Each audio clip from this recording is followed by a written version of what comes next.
Is the work done? Should I leave now? Salma asked, her tone slightly hesitant. Yes, it's fine. Come tomorrow on time, I replied, still tidying up. Baji, I've never asked for anything beyond what we agreed on, but can I ask for something today? Her voice trembled slightly, as if she were afraid of my answer. Yes, Salma, tell me what you need. If there are any old clothes of the big sahib, please give them to me. She lowered her eyes, almost shyly.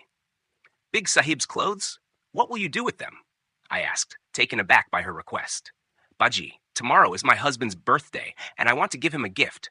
But Salma, those are old clothes. She looked up at me, her eyes bright with determination. Baji, he knows I can't afford new clothes for him. He loves me so much, and he'll be happy with these. I bought them from the second-hand market, but to him, they'll mean everything. Her words struck a chord in me. I was astonished by their love. I couldn't help but ask, does he give you anything in return? A wide smile broke across her face, filled with joy and emotion.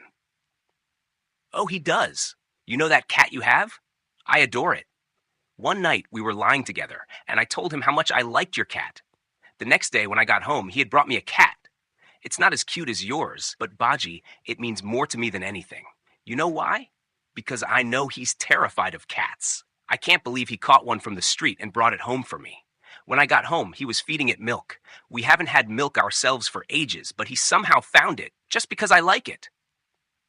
I was intrigued. Salma, keeping a cat costs money. How do you manage? Baji, she replied, her eyes sparkling. It's a poor person's cat. It knows how to survive just like us. It leaves in the morning and comes back at night. If it gets sick, it heals itself. If it can't find food at home, it figures it out outside. Ever since it came to our house, the love between my husband and me has grown even stronger. Sometimes, two hungry souls can satisfy the hunger of one, and Allah has been kind to us. This cat has taught us loyalty. Whether in comfort or hardship, once you bond with someone, you don't turn away from them. Salma's words made me feel a mix of happiness and sadness. I was delighted that true love still existed in the world, yet sad that the love of the poor seemed so pure.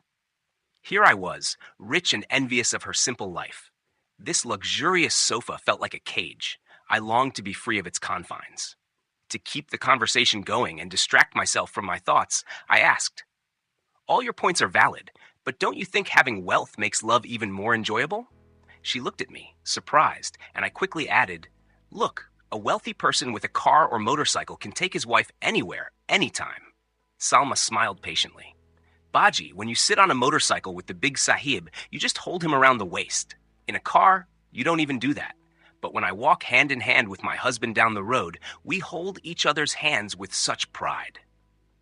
I was taken aback, and to hide my embarrassment, I blurted out, today we're going to KFC. She brightened up slightly, saying, I've heard the food and atmosphere there are quite nice, Baji. Enjoy yourself. Her response seemed unaffected by my comment.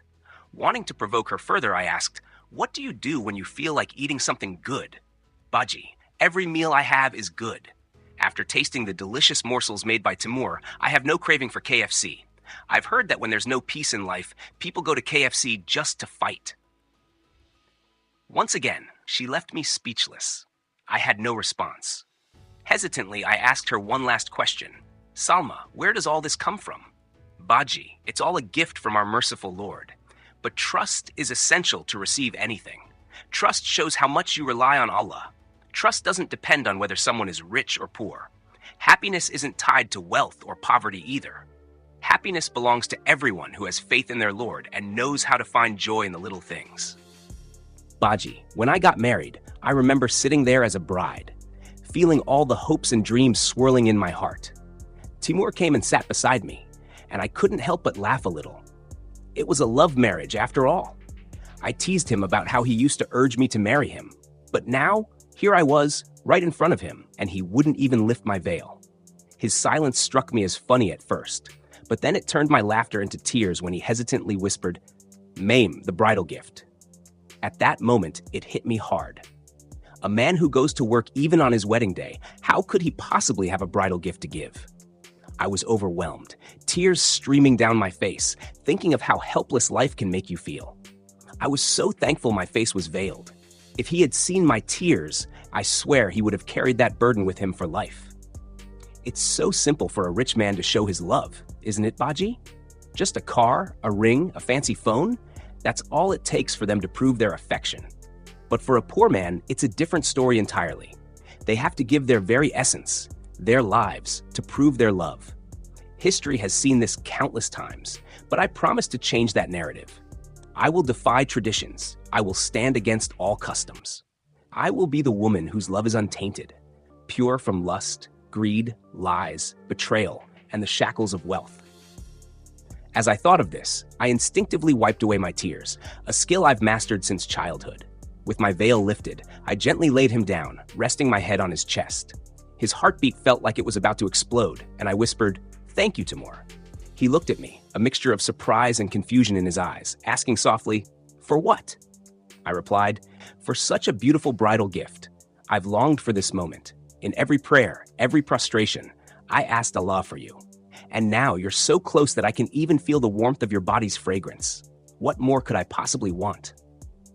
His silence consumed me, and I felt compelled to explain. "I needed you, Timur. Just you. Nothing else mattered to me. The fewer desires you hold, the more peace you find in life. Yes, we all want to move forward, to improve our lives.